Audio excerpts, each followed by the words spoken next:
ओम असतो मा सद्गमय तमसो मा ज्योतिर्गमय मृत्योर्मा मृतं गमय। ओम शांति शांति शांति। Dear Sri Paresh Bhai Pandya, dear friends, it's always a pleasure to talk to the enlightened audience of AMA. I'm thankful to AMA for organizing this lecture and giving me the opportunity of meeting you all. As you know, the topic is Harmony of Four Yogas for Peace and Happiness. The modern man is in search of happiness and peace, as you know very well, and all the people are under tension.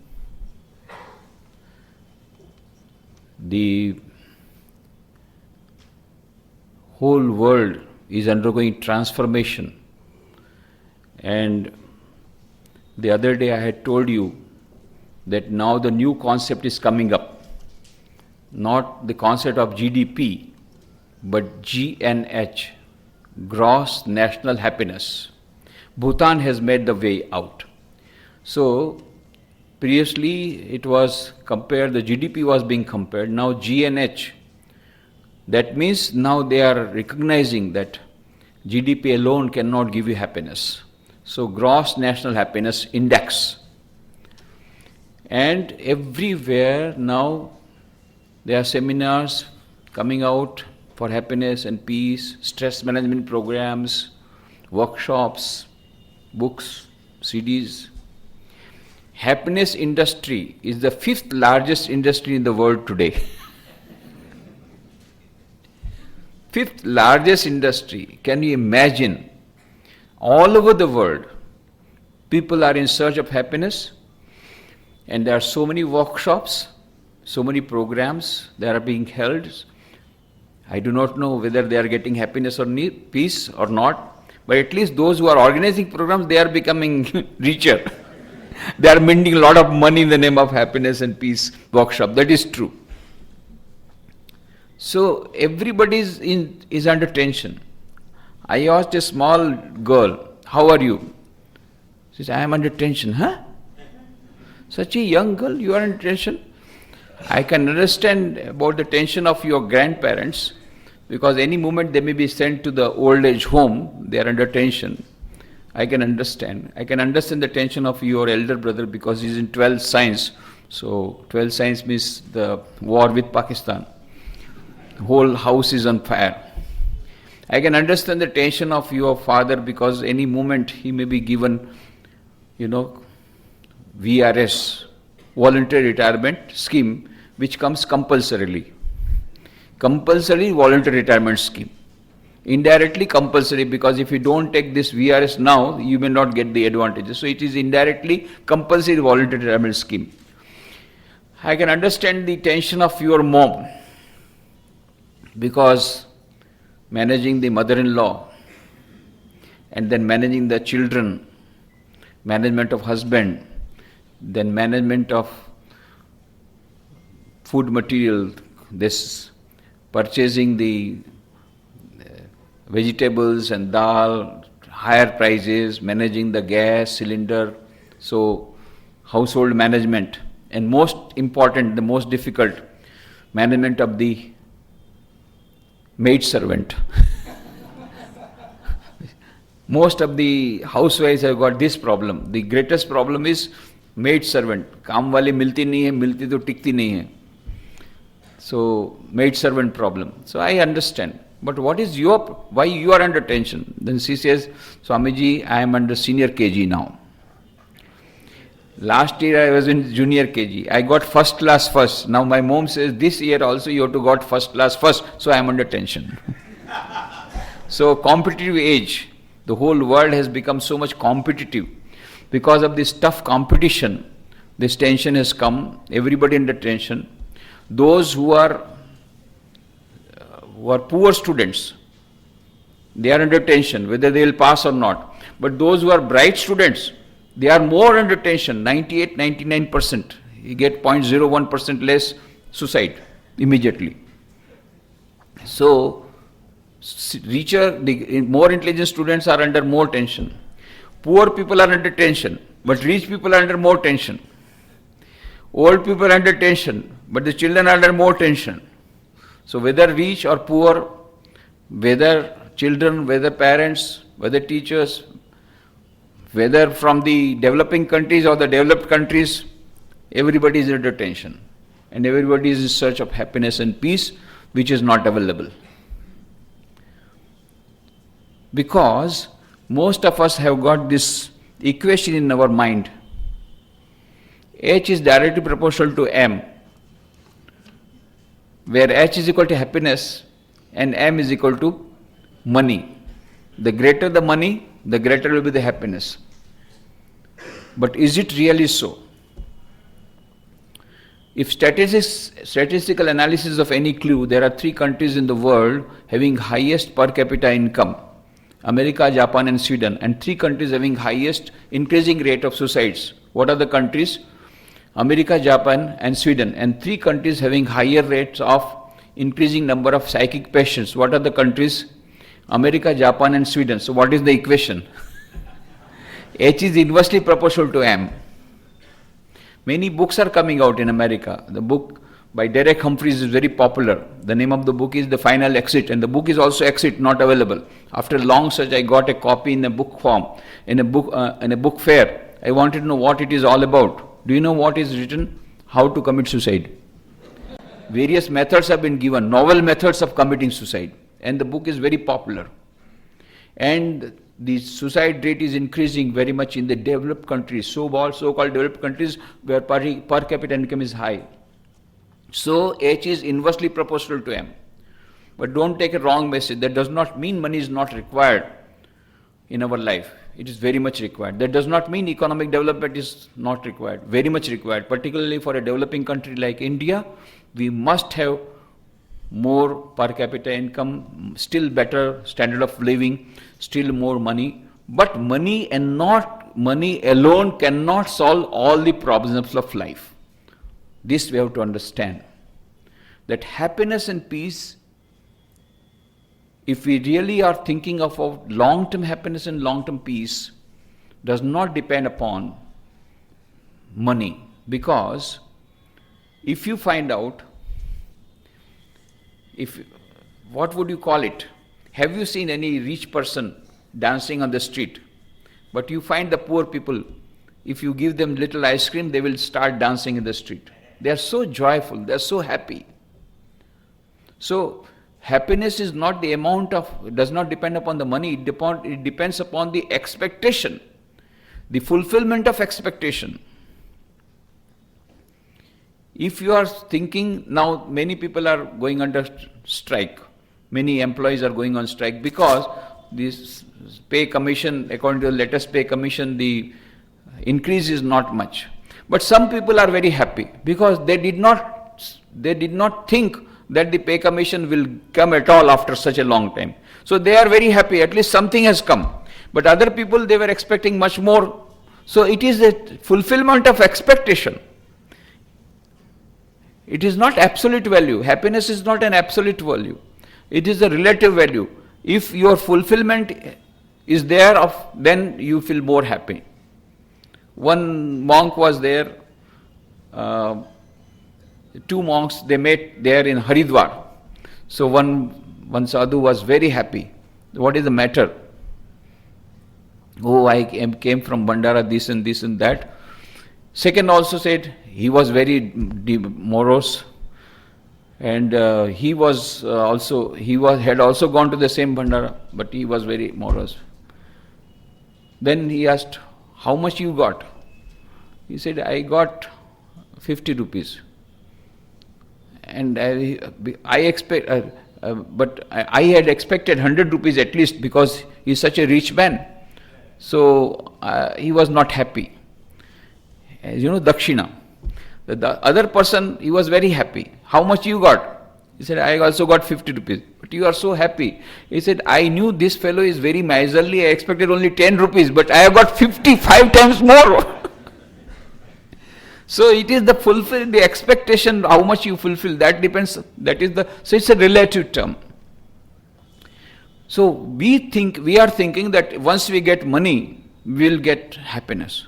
Does it come? Yes, it comes, but does not stay. You believe that with the latest model car, latest model gadgets, latest model mobile, we'll get happiness. Yes, we get.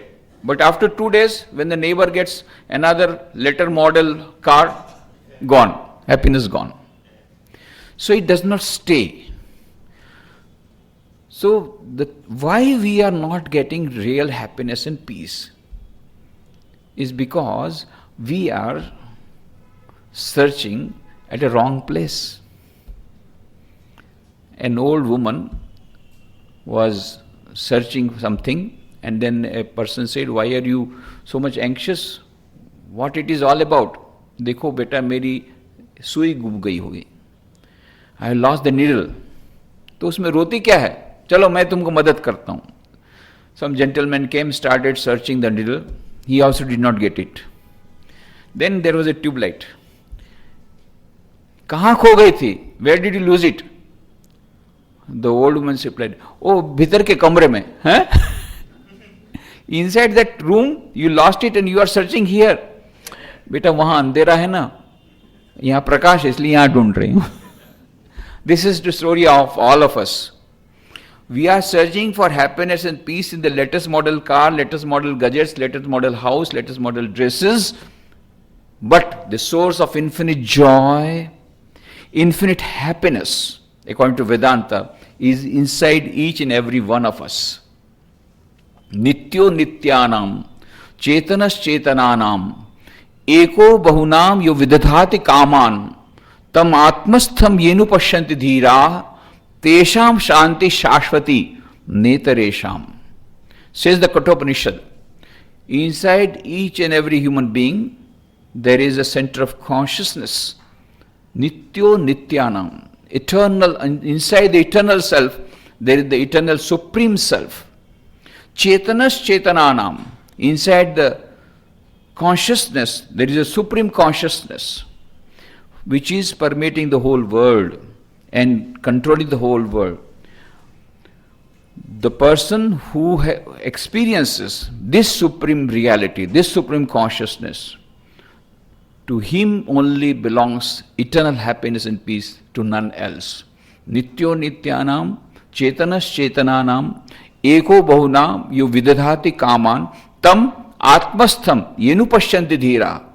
Those wise persons who experience that reality, tesham nityo nityanam chetanas chetananam eko bahunam yo vidadhati kaman, tam atmastham yenu pashyanti dhira, tesham shanti shashvati netaresham. They get that eternal happiness and peace. None else get it. So this is the thing.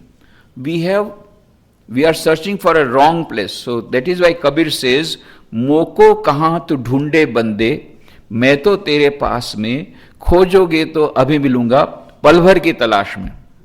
Why you are searching for me outside? I am sitting here. The source of infinite joy, infinite happiness is inside each and every human being. But why are we searching outside? It is like that deer, musk deer. There is a special type of deer available in Himalayas. They are called musk deer. Kasturi mrug पाया जाता है उधर. And that deer is running very fast, running very much. Why?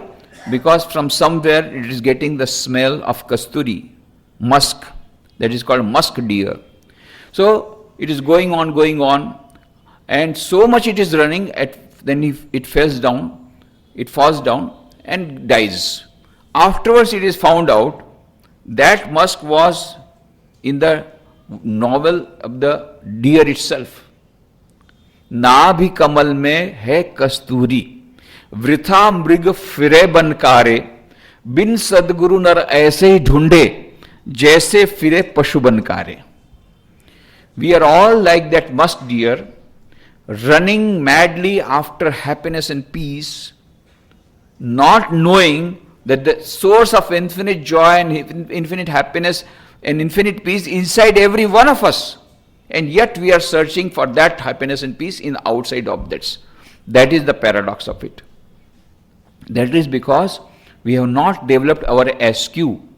There's a beautiful book by Dana Zohar. She is a professor in Oxford University. The name of the book is SQ, Spiritual Intelligence, the Ultimate Intelligence, where she says neurologically, physiologically, biologically, psychologically, from every point of view there is a concluding evidence there is something called SQ, which is the basis of both IQ and EQ. What is IQ? Intelligence quotient. IQ will tell you how to play the game of life. What is EQ? Emotional quotient. Emotional quotient, EQ, will tell you how to play the game of life under changed circumstances with changed strategies. And what is SQ? Spiritual quotient. SQ will tell you whether to play the game of life at all or not. Well, that is your choice. What is the purpose of life? What is the meaning of life? Why are we here on this earth? And where do we want to go? What is the ultimate aim of life? That is what SQ will tell. We have lost that aim of life. We are running after the objects in getting temporary kicks, forgetting the real purpose of life. So there she gives a beautiful story. I am giving a little Indian edition of that story. There was a fisherman who was sleeping on his boat. It was afternoon. And there was a management expert from Harvard University and the Mexico coast. He was sitting on the coast and he saw that fellow is reclining in his boat. He said, "Hey, what are you doing? Why are you not going for fishing? It is still afternoon." Then he, while sleeping posture only, he replied, "You see, sir, in the morning I got a very big catch. I sold that fish, got a lot of money. So my quota for earning today's money is over. And so I'm enjoying." What? Is there any quota system here? Why? You should go for more fishing and you will get more money. But what will I do with more money? Why? You will deposit. Deposit? You never heard the word deposit. Yes, open a bank account and deposit. Then what? Go on depositing money. When you got enough fund, then you purchase the second boat. Then what? Again you go for more fishing. You will get more money. Then what? Again deposit. Then purchase the third boat. And likewise go on multiplying your boats, fleet of boats. Then you will become CEO of a multinational company. Then change your headquarters from Mexico to New York, and then you will be going all over the world, increasing your business. Then naturally when you travel so much, you will have blood pressure, then bypass surgery. And when the third bypass surgery is there, when the doctor says no more, then you sell the company. Take retirement and come to me. With the money that you get after selling the company, I have got the latest market rate of all the companies. I am a share market expert from Harvard, investment expert from Harvard. I will tell you where to invest. And if you invest like this, every month you will get fixed income and you will be able to sleep nicely. Well, I was sleeping nicely till you woke me up. So for sleeping nicely, such a roundabout process, इतना बड़ा चक्कर आराम करने के लिए. Dana Zohar says this fisherman has got low IQ. He doesn't know how to make money. But this management expert has got high IQ. He knows how to make money. But this fisherman has got high SQ. He knows the purpose of life is to have happiness and peace. Whereas this management expert does not know the purpose of life is to have happiness and peace. So, in order to have this happiness and peace, we have to go inward. So the source of infinite joy, infinite peace is inside every one of us. But we are not able to realize it. Sri Ramakrishna said the purpose of human life is to realize God. Where is God? Why? God is present in everybody's heart. That is what Bhagavad Gita also says. Ishvara sarvabhutanam vriddeshya arjuna tishtati brahmayan sarvabhutani yantra rudhani maya tameva sharanam gaccha sarvabhavena bharata tat prasadat param shantim sthanam prapsasi shashvatam. Arjun, Sri Krishna says in the Bhagavad Gita, God is present in every human being's heart. And what does he do? Like a machine operator, he operates and makes the people work. And by surrendering yourself to that God who is present in your heart, you will be able to get that eternal happiness and peace. So God is present in everybody's heart. Then the devotee said, you are telling God is inside our heart, but we are not able to see. We are not able to realize. How do we believe you? What is the documented evidence? Sri Ramakrishna says, okay, I am talking to you. Do you believe me? Yes.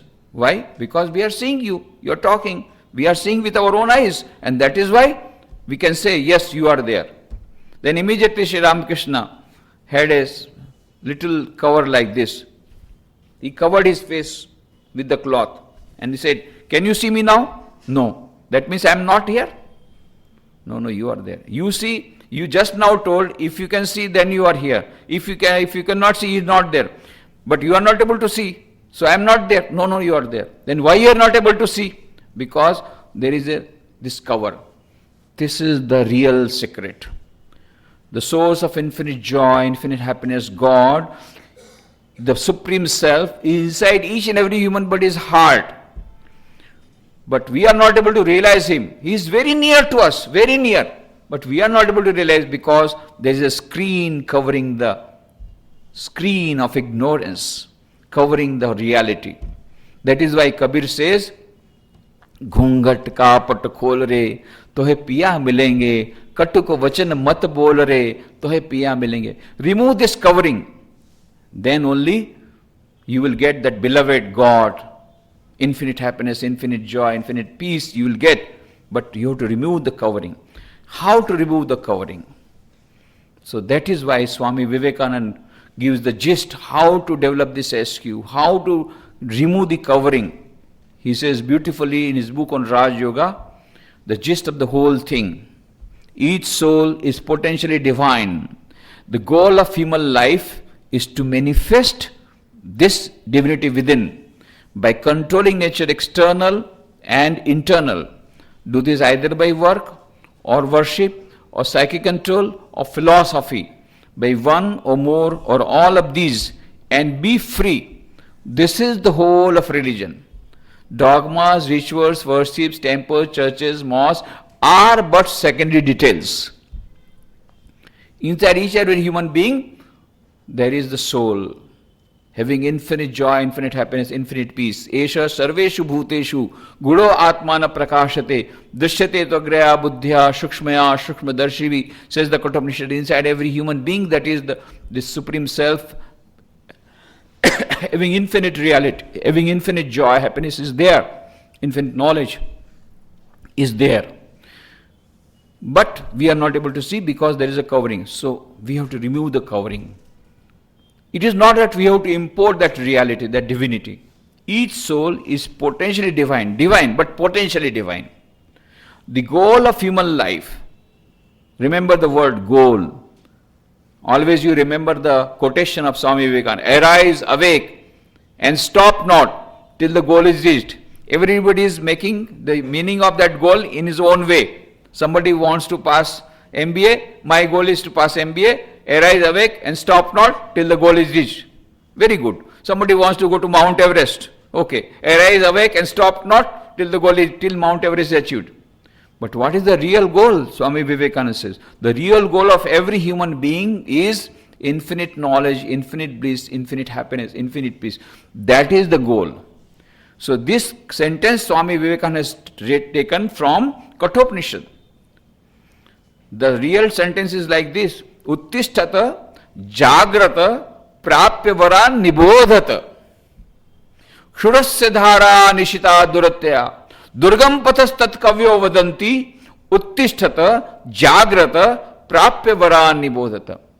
The path that leads to the supreme reality is very dangerous, is very difficult, like walking at the edge of a sword. So what you should do? Arise, Uttishtata, Jagrata, awake, and go to the teachers and get knowledge from them. Uttishtata, Jagrata, Prap, Varan, Nibodhata. Get the knowledge from the superior persons and get the ultimate aim of life. That is infinite happiness and joy. But Swami Vivekananda made a free translation. Arise, awake, and stop not till the goal is reached. But after all, it comes to the same thing. The real purpose, the goal of life is to manifest this divinity, he says in that Raj Yoga. How? By manifesting, how to manifest the divinity? By controlling nature, external and internal. External nature, that is senses, or in the another sense, modern science. Internal nature, the science of the mind, the control, science of control of mind. Both the sciences are required for the welfare of humanity. So by controlling nature, external and internal. How to do it? How can it be done? By 4 methods. Raj Yoga, Bhakti Yoga, Gyan Yoga and Karma Yoga. These are the 4 methods by which we can manifest the divinity. This is what he is told is. Do this either by work or worship or psychic control or philosophy, by one or more or all of these, and be free. This is the whole of religion. Dogmas, rituals, worships, temples, churches, mosques are but secondary details. Other things are secondary, not that they are bad, no. But real thing, the purpose of life is to manifest the divinity, and the real purpose of religion is also to manifest the divinity. Other things are secondary. Whether you have fasted or not, whether what type of dress you have worn, whether you are with the tie and the coat pant, or whether in this dress, is immaterial. Whether you go to church, mosque or not, immaterial. Have you manifested the divinity within? That is the thing. External rituals, worships, forms, they are secondary according to Swami Vivekananda. किसने कितने लंबे तिलक लगाए, किसने tie पहना कि नहीं, और किसने कौन सा ड्रेस पहना, कौन दिगंबर है, कौन श्वेतांबर है, this is immaterial. More important, manifesting the divinity within. So that is what Swami Vivekananda says. These are all secondary. The real purpose of religion also is manifesting the divinity. Real purpose of human life is also to manifest the divinity. And that is real yoga. We had the International Yoga Day on 21st June. Very good. Do you know about 200 million people are now practicing yoga and meditation all over the world now. 200 million people all over the world are practicing yoga and meditation, out of which 10 crores are outside India, out of which 3.8 millions are from America. So there was a magazine, Time magazine, which is being brought out from New York, as you know. They had given in the front page a few years back the photograph of Hollywood actress meditating. Inside the name of the story, the name of the cover story was "Just Say Om," and there it was told in America at that time 10 millions of Americans are regularly meditating. Now 38 millions people are regularly meditating and practicing yoga in America. Total 200 million people. So very good. And it's a very good news that they are practicing yoga. And but most of the people are practicing yoga not for spiritual elevation, not for enlightenment, not for God realization, for decreasing the blood pressure, for bypassing the bypass surgery. Not bad idea, good. But that is, we should not be carried away by that. That was my anxiety. It is just a sheer coincidence that United Nations declared, United Nations General Assembly, the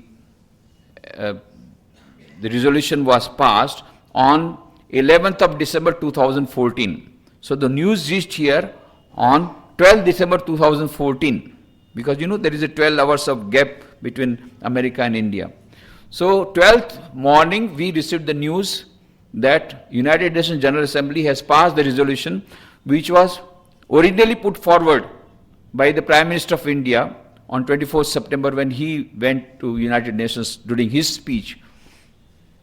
It's very rare. Normally it takes 2 to 3 years for a resolution to get passed. But here what happened, and then sometimes you get majority with great difficulty, but here what happened? This resolution was passed within 4 months.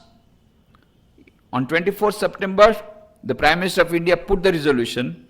On 11th of December 2014, The resolution was passed and unanimously, without absolute any opposition, and 177 countries out of 198 countries signed the document that we approve it, which is a very historical occasion. And you can say what Swami Vivekananda prophesied in 1897 after coming back to from America and Europe. He said in 1897 in his speech in Chennai, India shall conquer the whole world by spiritual culture. This is one of the indications of that. So that's very good. It's just sheer coincidence. On 12 December 2014, I was with the Prime Minister. I had gone there because I had gone there with Arunima Sinha, the first female MP of the world to climb Mount Everest. Her book, Born Again on the Mountain, published by Penguin, was released by Prime Minister of India, Narendra Modi. It was launched by him. So I was the first to congratulate him for passing that resolution in the United Nations. I tweeted him in the morning and I was the first at 9:30, I met him in the office before he released the book, and I congratulated him. But I also told the other thing, that what I appreciate more is that in his tweet, he had told about the 4 yogas, which nobody marked it. All were thinking that it is yoga, yoga, yoga means yogasana. This equation has to be clarified, that yoga is not yogasana. That is why I specially chose this subject this time, because we are nearer to, in fact, I wanted on 21st June, I wanted this topic. And I discussed this in Baroda. We had a special seminar on the same topic. Why? In order to remove this misunderstanding, the equation between yoga and yogasana. Yoga are not yogasana. Yogasana is very good, and they help you in keeping your body fit, very good. But yoga is not yogasana merely. It is only a very small part of it. Then what is yoga? Yoga has come from the word yuj. That is the particular word from Sanskrit word yuj. That from that yoga has been derived. Yuj means to unite. And if you go for the Latin word, it has come from the word yoke, Y-O-K-E. That also means unite.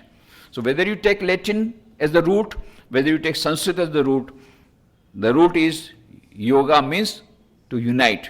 Union between the individual self and the supreme self. That is real yoga.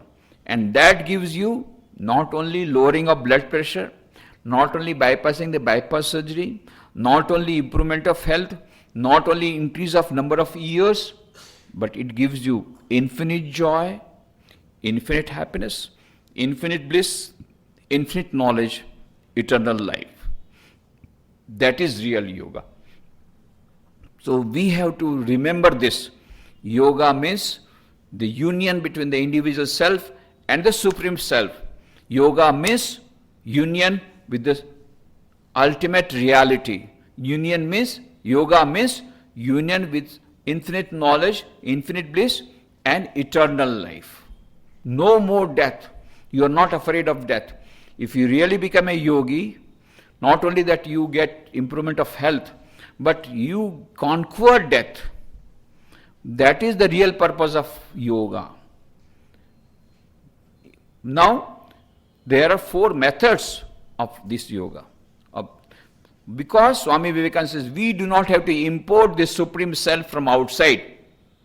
The source of infinite joy and Supreme Self is inside. This is what he said in the World Parliament of Religions, Chicago, while giving a speech on Hinduism. He quoted a shloka a verse from the Shveta Upanishad. Shrunvantu Vishve Amritasya Putrah Aye Dhamani Divyani Tastu Vedahametam Purusham Mahantam Aditya Varnam Tamasa Parastat Tameva Viditvati Mritameti Nanya Pantha Viditayanaya. I found the one ancient one who is beyond all miseries. All ye, the children of immortal bliss, please listen. I have found the ancient one who is beyond all miseries. And then Swami Vivekananda told the Americans there, my dear American sisters and brothers, let me also call you, brethren, by this sweet name. What the rishis have told in Shvetashvatara Upanishad, I will also call you by the same name. What is that name? Amritasya putra. Ye, the children of immortal bliss, holy and perfect beings, ye, divinities on earth, sinners, it is a sin to call a man so. It is a standing libel on human nature. Come up, O lions, and shake off the delusion that you are sheep. Your souls immortal, spirits free, blessed and eternal. You are not matter, you are not bodies. Matter is a servant, not ye the servant of matter. This is the message Swami Vivekananda delivered. And he said Vedanta does not recognize sin, it recognizes error. And the greatest error you are making when you are calling yourself a sinner. And so that was his message everywhere. Even after the Parliament religions, he would go everywhere, he would say, you are divine, you are divine, you are divine. Always remember your true nature. You are divine, you are divine, you are divine. An American lady said, Swami, you are trying to hypnotize us. Always telling, you are divine, you are divine, you are divine. Then Swami immediately replied, Madam, I am not trying to hypnotize you. I am trying to dehypnotize you. Always telling, I am sinner, I am sinner, I am sinner, you have been hypnotized. I am trying to dehypnotize you. You are not sinner. You are divine, that is the first truth. You are divine, that is the second truth. You are divine, that is the last truth. There is no truth greater than this. You are divine. And he used to tell the beautiful story of the lioness and the sheep, how the lioness, which was going along a forest, gave birth to a small cub, and that cub fell into the flock of sheep, and the lioness went to the other side and died because it had given birth. It was pregnant and it had given birth because of that accident. And this small cub started weeping, and the mother of the sheep started rearing it. And this small cub started going along with the flock of sheep and playing with them, and also eating grass and bleating like sheep. And after a long time, when another big lion saw, my God, so many sheep, they are all running and they are bleating, bah, bah, bah. Small lion also bleating, bah, bah, bah. What is the matter? And then it came near, and all this flock, these sheep started running. This fellow, small also, lion, cub, started running. Hey, where are you going? Why are you afraid of me? You are a lion like me. They are sheep, they are afraid of me, I can understand. But you are like a lion, you are lion, why are you afraid of me? And then small lion again bleated, bah, bah, bah. No, I am not lion, I am sheep. You fool, you are a lion and telling yourself you are sheep. You are lion. He started still weeping, no, blah, blah, blah. Then this big lion became very much annoyed, caught hold of this small lion, dragged it near a pond. See, look at the pond. Look at your reflection, look at my reflection. Your face resembles that of mine or that of the sheep. Then the small lion said, my face is like a lion. Yes, now you understand. You are lion. Now give up this bleating. Roar like me. Roar. Yes, now you are the king of the forest. And became the king of the forest. And Swami Vivekananda used to tell this story and said, you see, this lion already was a lion, and yet it was bleating because it had forgotten that it was a lion. This is exactly Swami Vivekananda says. He comes and says, hey, you are not sheep, you are lion. And we are bleating. No. We are ordinary human beings. I am full of tension. I don't know how to get a better job. I don't know. So many problems of life. Bleating and weeping. Hey, you are divine. No, you have got infinite power. Infinite power, I don't have even this much power. Hey, you are getting infinite power. You are lion. No, I am sheep. We are always like sheep. We are bleating.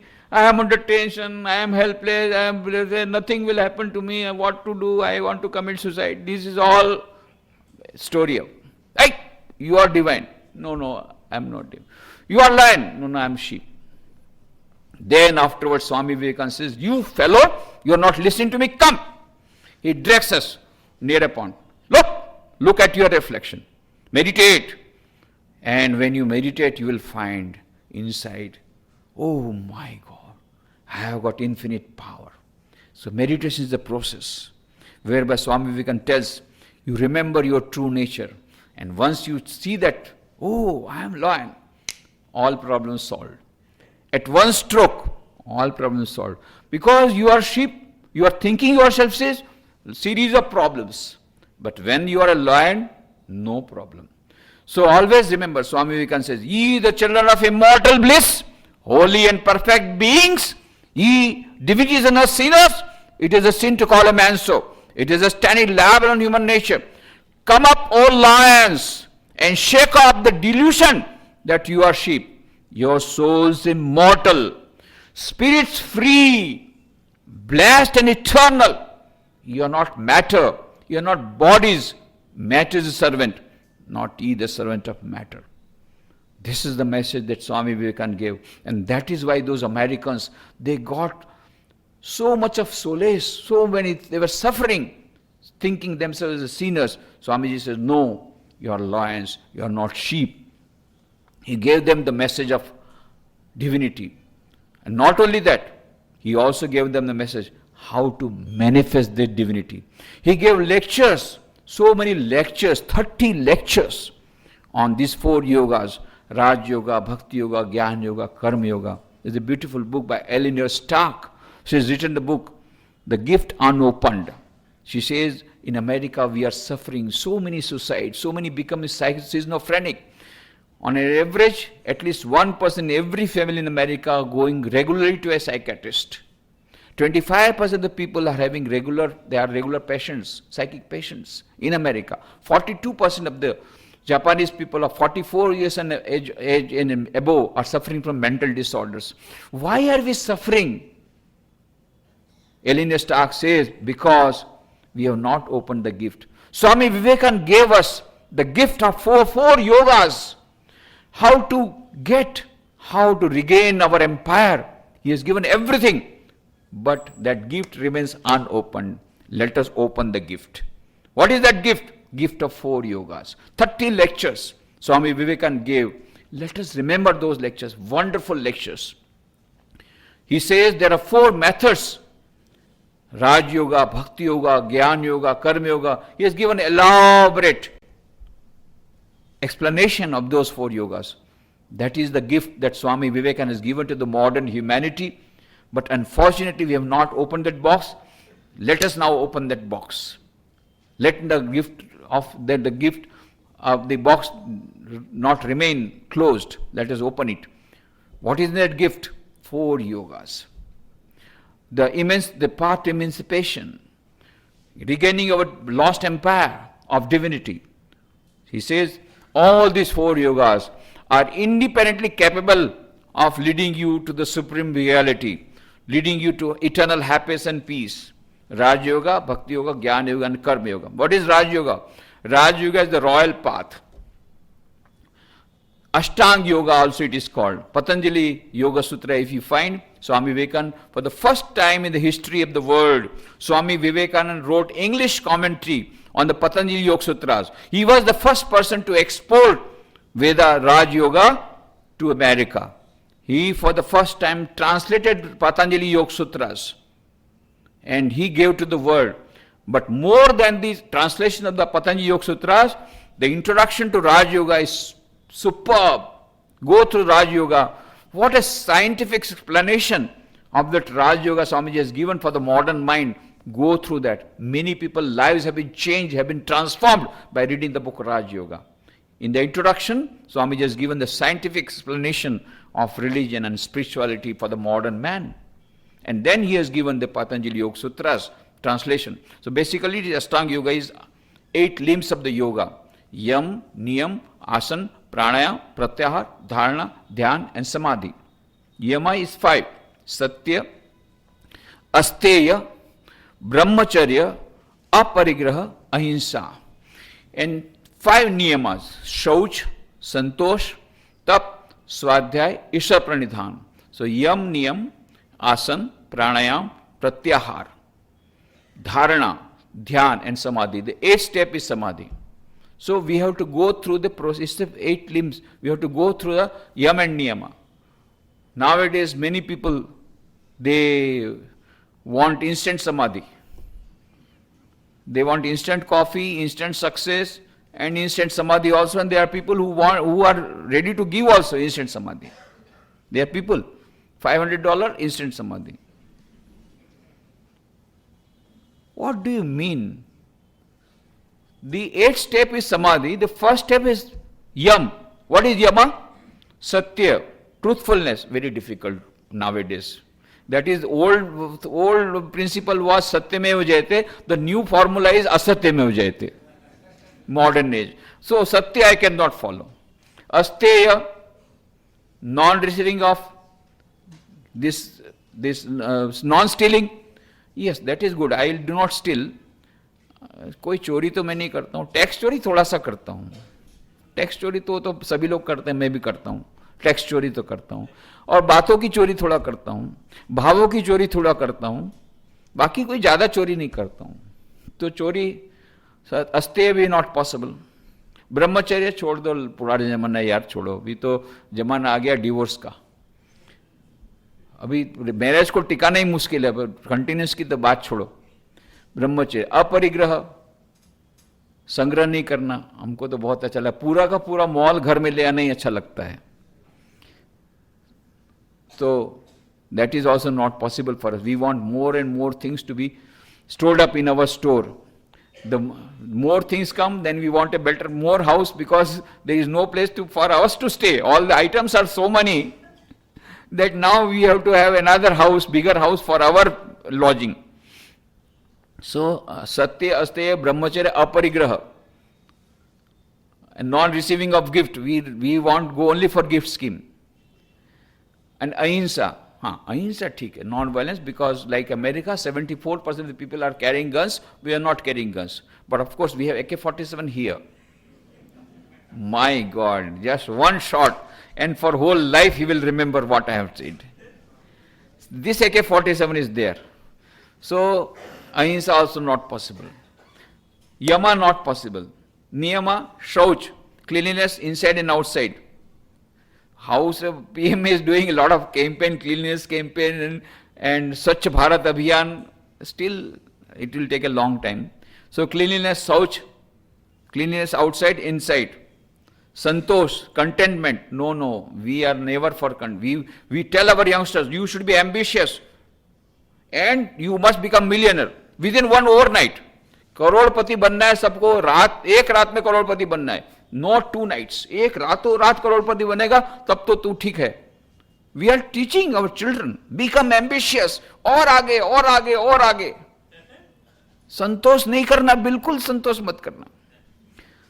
सोच, संतोष, तप तो पुराना जमाना हो गया, अभी तप नहीं. स्वाध्याय, टाइम नहीं है. ईश्वर प्रणिधान, विश्वास नहीं ईश्वर तो प्रणिधान कहां से आएगा. खत्म. यम नियम not possible for the modern man, but he wants instant समाधि in $500. So we have to go through the fundamental steps. Yam, Niyam, Asan, Pranayam, Pratyahar, Dharana, Dhyan, Samadhi. Then Bhakti Yoga. This is the royal path. Second is Gyan Yoga. Gyan Yoga is like taking a flight. If you want to reach Bombay, quickest path is flight, but you have to pay more. Similar Gyan Yoga is shortcut, but you have to pay more, and also dangerous. So, Shurasya Dhara Nishita Duratya Durgam Patastad Kavyo Vadanti. Gyan Yoga is shortcut, but at the same time dangerous, more costly. That means you have to sacrifice more. So, it is not for all. Gyan Yoga. Third is Bhakti Yoga, path of devotion. Very easy, slow, but easy, everybody. But for the modern man, problem comes when he does not believe in God. How devotion will come. Fourth is Karma Yoga. That is what? Oh, very nice. But remember the difference between Karma Bhoga and Karma Yoga. Karma Bhoga means whatever work you do will bring Bhoga, means some result will come, good or bad. If you do good action, you will get good result. If you do bad action, bad result. That is not Karma Yoga. Karma Yoga is trying to work with the spirit of detachment, with the spirit of unselfishness. Then only it becomes Karma Yoga. Karmanyavadikaraste ma phaleshu kadachana ma karma phal heturbhu mate sangosta akarmani. Arjuna, you should not be attached to the result and to the fruits thereof. You do your work for work's sake. That is Karma Yoga. Yoga karmashu kaushalam buddhi yukto jahatiha ubhe sukrita dushkrute tasmat yogaya yujjasva yoga karmasu kaushalam. That is dexterity in action, efficiency in action, 100% efficiency. That is Karma Yoga. So when you are doing performing work, Karma Yoga can be done in two ways. Those who believe in God will do work for the God. Second, it can be, if you are a Gyan Yogi, you will take each and every work in the spirit of worship, by sheer willpower. So, these are the 4 yogas. So, each and every yoga is capable of independently taking you to the supreme reality, manifesting the divinity within. All the yogas are available in the bookshop outside. All the 4 yogas by Swami Vivekananda, very simple language, in the modern language, the translation available in English, Hindi, Gujarati, other languages also. Very simple language. Swamiji has given the gist of all these 4 yogas. There are 4 different books: Raj Yoga, Bhakti Yoga, Gyan Yoga, and Karma Yoga. I cannot give the gist of all of that. I have got very limited time. But I can give you, mainly, if you say Raj Yoga is practicing the moral values through Yama and Niyama and trying to practice meditation. I can say in a short way, I can say this is Raj Yoga. What is Bhakti Yoga? Bhakti Yoga is prayer to the Lord, practicing mantra japam, repeating the mantra, devotional songs, prayer, most important, loving God. Loving God, by loving God, you do not come to repent anything. You do not have to repent anything. Many youngsters, they come to me, उसके ऊपर इतना invest किया, दूसरे के साथ चली गई, तो क्या है को इन्वेस्ट किया भैया? Then weeping is no use. So, Swami Vivekananda says in his book on Religion of Love, there cannot be an infinite love. There cannot be an infinite love between 2 finite realities, changing all the time. Their moods also changing all the time, and both going towards death. So there can be an infinite love between infinite Atman and infinite Paramatman. That is the only love possible. That is real love. Then what happens? Should we not love our parents? Should we not love our neighbors? Should we not love our friends? Should we not love our relatives? Of course we should love. But remember that love them through the divine. Divinity is present. Divinity is present in your parents, in your children, in your wife, in your husband, in your relatives, in your neighbor. Try to love that reality, that supreme reality. Then there will be no remorse. There will be no repentance. So, Bhakti Yoga, religion of love, is nothing but loving the Lord, by loving whom you never come to any repentance. And you get infinite love. I asked the youngster, how much love you want from your beloved? 10 kg or 20 kg? 20 kg. 20 kg or 50 kg? 50 kg. How much love you will get when you will say, I don't want any more than more. No, I want unlimited love. And unlimited love can be given only by God. That is called religion of love. That is Bhakti Yoga. Gyan Yoga, as I told you, trying to remember our true nature, realizing our true nature. I am not the sheep, I am the lion. Chidananda Rupa, Shivoham, Shivoham. I am not the body. Because I say, today my body is aching. That means I am different, my body is different. Am I the mind? No. My mind is very bad today. मेरा मन बहुत खराब है, मेरा mood खराब है, मेरा मन खराब है, मेरा मन खराब है, मैं अलग हूँ, मेरा मन अलग है. I and my mind are two different realities. Okay. तो am I the intellect? नहीं, मेरी बुद्धि आज काम नहीं कर रही है. That means I am different, my intellect is different. So my intellect is not working today. My body is aching today. My mind is not good today. My intellect is not working today. That means I am different from my body, my mind, my intellect. Am I the ego? No. You see, I am very egoistic. Once my ego increases, then I'll finish you. That means I am different, my ego increases. My ego is different. So, Mana Buddhi Chitta Ahankar Naham Chidananda Rupa Shivoham. Shivoham. I am the birthless, deathless, ever pure, ever blissful Atman. I am not the body, I am not the mind. That is Gyan Yoga. And fourth Karma Yoga, as I told you, trying to do the work in the spirit of worship, trying to do a little bit of unselfish service. That unselfish service is very important for cleaning our heart, cleaning the impurities of our heart. Once the impurities are removed, automatically the self will reveal itself. At present, there is a covering of impurity. Remove the covering, you are face to face with that supreme reality which is inside every one of us. So remove the covering. How? By serving others. So unselfish service and Karma Yoga, doing the work in the spirit of worship, with the spirit of detachment. Detachment is the real word for Karma Yoga. That is why Sri Ramakrishna was asked, can we not realize God? We are householders. We are living in the world. Can we not realize God? Do we have to go to become do we have to become monks? Do we have to go to the Himalayas, to the forest? No. You can realize God while living in the world, being householders. You can do that. You can have that supreme reality. You can have that yoga, union. But remember, if the boat is in the water, no problem.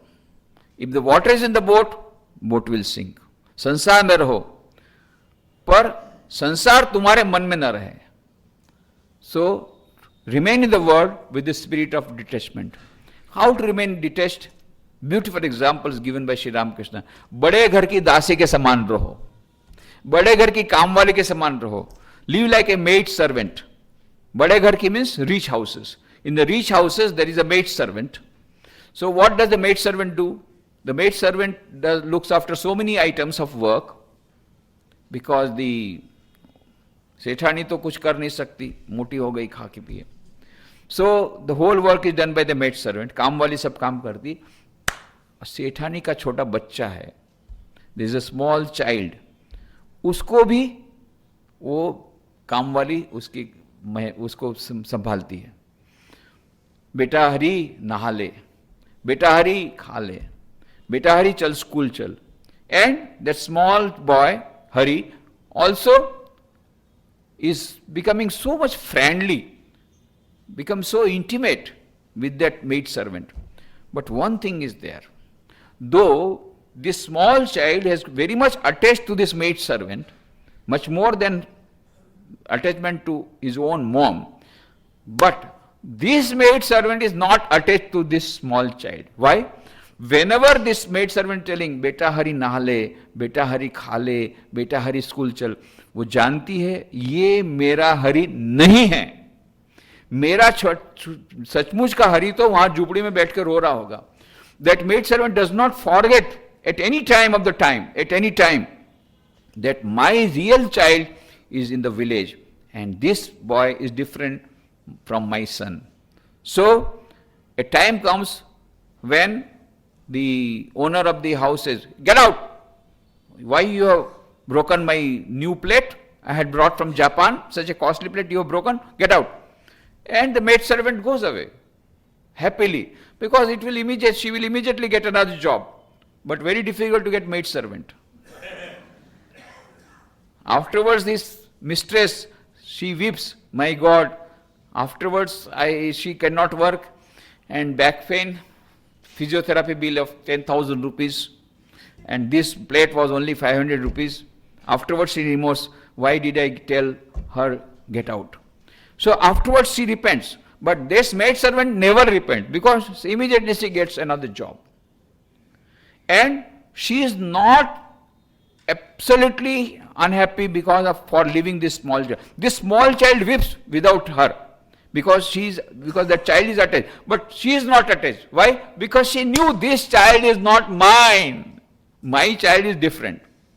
So Sri Ramakrishna says, live happily in this world, love all, serve your parents, love your parents, serve your children, love your children, your husband, wife, everybody, parents, these friends, neighbors.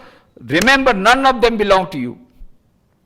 One time there will be a call and you have to give up everything and you have to go all alone.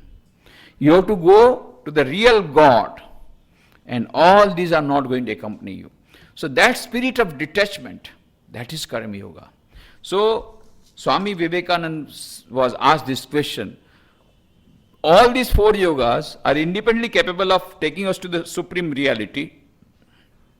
I have not been able to give you the, actual, because it's very short time, the time is coming to an end. But if some opportunity presents, then we will have to take up each yoga separately. Each yoga requires minimum one lecture. Not Swamiji took so many lectures for one yoga, but at least one yoga requires one day. So I have given only the periphery. These are the four yogas. Now most important part that I am coming to is, Swami Vivekananda was asked this question. Which yoga is better? Swami Vivekananda said, that depends upon you. According to your aptitude, you take up any yoga. Then he was asked this question, what yoga you have taken up? Swami Vivekananda said, I have taken up all the four yogas simultaneously. So French Manishi, French savant Romarola says, equilibrium synthesis, in these two words, the genius of Swami Vivekananda may be drawn up. And he rode on all the four horses of four yogas simultaneously. चारों घोड़ों पर एक साथ सवार हुए Swami Vivekananda. Why? He says, for the modern man, the best is to combine all the four yogas. Why? Because the modern man hasn't got that capability of performing these yogas in isolation.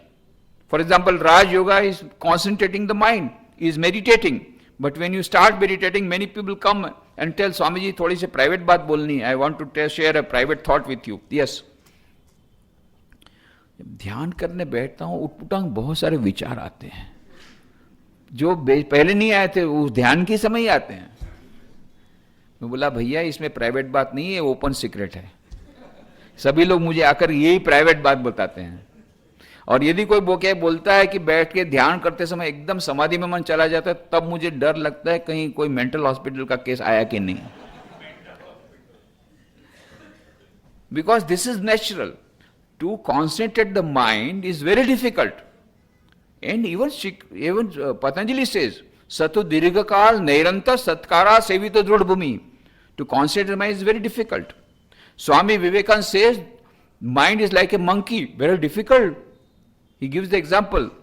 There was a monkey, by very nature he was restless and he was jumping, and somebody made him drink a little wine. So now he was jumping more. Then a scorpion stung it, so it was jumping still more. And then a ghost entered into his head. Now we can imagine he is jumping.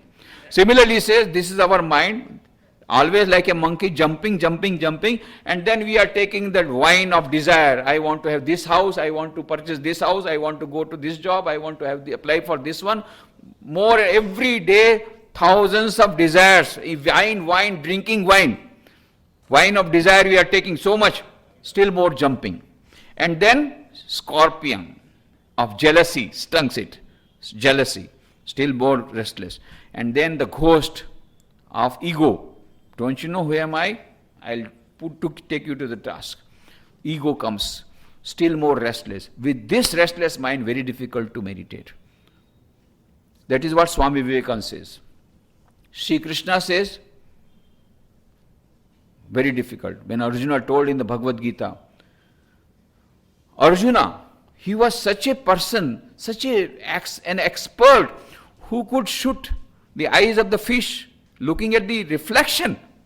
Can you imagine what type of mind he had? And yet, when Sri Krishna told him in the 6th chapter in Bhagavad Gita how to meditate, what Arjuna says, what you said is very true, but my mind is so restless that I cannot meditate. Even Arjuna says, Chanchalami manah Krishna, pramati balavad dridham, tasyaham nigraham manye, vayoriva suduskaram. Oh, Sri Krishna, I am finding this mind is so restless. To control it, I am finding more difficult than controlling the air, the wind in my fist. Much more difficult than this. And Sri Krishna, what does he say? In the 2nd chapter, when Arjuna says, I will not fight and I will not this and that. Then Sri Krishna said, what? Talking like a fool? Talking like a coward? कुतस्वा कशमलमिदम विस्मय समुपस्थितम अनार्यम अजुष्टम अस्वर्गम अकीर्तिकरम अर्जुन क्लैब्यम नास्मगमः पार्थ नैत्वत्वयुपपद्यते क्षुद्रम हृदय दौर्बल्यम तक्तोतिष्ठ परन्तप. Get up! Give up this faint-heartedness. This does not befit thee. Don't talk like a coward. But when Arjuna says, I am finding this mind very restless, he didn't say, what? Talking like a coward. No, what did he say? Ashanshaya mahabaho. Mano durnigram chala. Arjun, you are very right. This mind is very difficult to control.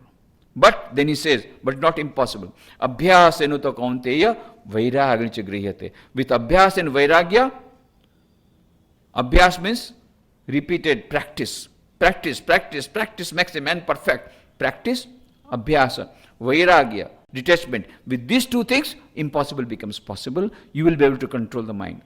So, even Shri Krishna says, very difficult to control the mind.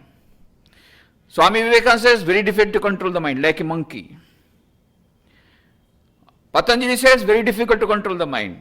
And the modern guru says, very easy. Just give $500, instant samadhi. No, it is not possible. It's a long drawn practice. So, some people, they want to practice Raj Yoga 24 hours, ending up in a mental hospital.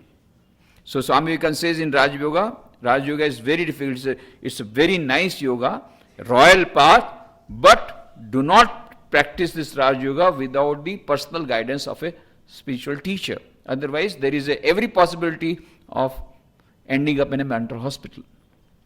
So Raj Yoga has this difficulty. It has got the advantage, it is a royal path to union of reality. But negative part is, it may lead you to a mental hospital. So what to do? Combine it with Karma Yoga. Morning, 1 hour meditation, evening 1 minute meditation, whole day try to do service to humanity. What will happen? The danger of going to mental hospital will be reduced. Plus when you do Karma Yoga, when you do unselfish service, there is purification of the heart. Purification heart will further lead you to the concentration of mind. So that will help in Raj Yoga. So both are complementary. But when you do Karma Yoga, what happens? You get good result and you become egoistic. So combine it with Bhakti Yoga. Oh, I have not done it. It is because of the Lord's grace that I have been able to perform. So your ego will be reduced. But when you do Bhakti Yoga, you become sentimental nonsense. Swami Vivekananda says, those people who go more for this only emotions and devotion and all that, they may be carried away by emotions. So mix a little bit of Gyan Yoga. What happens? You become more rational. If you simply go for Gyan Yoga, it becomes dry.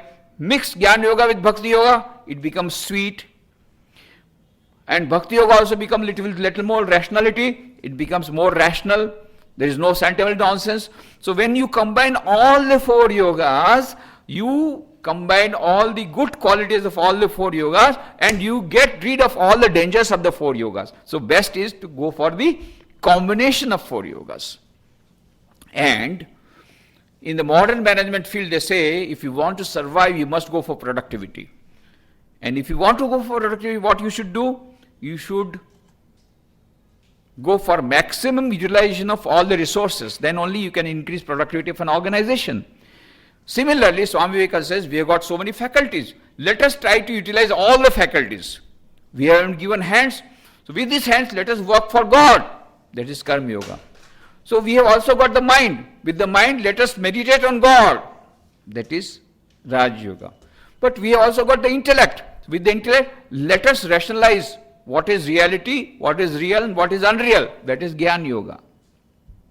And we all have a heart which wants to give love and receive love. Wants to receive unlimited love. We all have got that heart. So why not love the Lord? By loving whom, you do not come to any repentance. That is Bhakti Yoga. So all the facilities, all the faculties that we have got will be utilized if we combine all the 4 yogas. And that is why Swami Vivekananda, when he prepared the emblem of the Ramakrishna Mission, which is a registered organization, so there has to be a registered symbol. So you must have seen in the books, when you go outside, you try to find out in the books, on the back side you will get a very big symbol, a symbol like this. This is the symbol. You will get bigger one on the books. So this is the registered symbol. What Swami Vivekananda did. What are all the things there? One is a serpent. Serpent represents Kundalini Shakti, a coiled up serpent. It is like a Kundalini Shakti. The Raj Yoga says the Kundalini Shakti, the serpent power, resides in Muladhara, and there are three nerves, Ida, Pingala and Sushumna. From the Sushumna nerve, the Kundalini power, the serpent power, from Muladhara, it goes crosses all the 6 chakras and comes to the Sahasrara. Then only you get Samadhi. So this serpent represents Kundalini power, means Raj Yoga. There is sun, it represents knowledge, so it is Gyan Yoga. The waves of water, the waves of karma, that means Karma Yoga. Then there is a lotus. This lotus represents Bhakti Yoga, religion of love. And then there is a Hansa, that is a swan, and it is written in the below, Tanno Hansa Prachodayat. This is how the supreme reality is realized. How? By combining 4 yogas, Raj Yoga, Bhakti Yoga, Gyan Yoga and Karma Yoga. So how the monks and the devotees, how do they practice these 4 yogas in their daily life? In the morning we have got Mangalarti, we have worship of the Lord, Bhakti Yoga. Then we all have meditation, Raj Yoga. We all have little chanting from the Gita, that is Gyan Yoga. Evening again we have an Aarti, song, bhajan, devotional song, Bhakti Yoga. We all meditate, again Raj Yoga. And also we have some reading from the Gospel of Sri Ramakrishna or any other book, that is Gyan Yoga. And whole day, Karma Yoga. Even the monks of Ramakrishna Mission have been told by Swami Vivekananda to practice Karma Yoga whole day because the world is suffering. There are so many people. So he gave a clarion call. So far you had heard the word Matru Devo Bhava, Pitru Devo Bhava, Acharya Devo Bhava, Atithi Devo Bhava. I am giving you some new additional mantras which are more relevant for the modern world. What is that? Daridra Devo Bhava, Rogi Devo Bhava. Try to worship the God who is in the poor people. Try to worship the God who is in the sick people. Try to worship the God who is in the illiterate people. So, whole day we are doing Karma Yoga, worshiping the God who is in the poor people.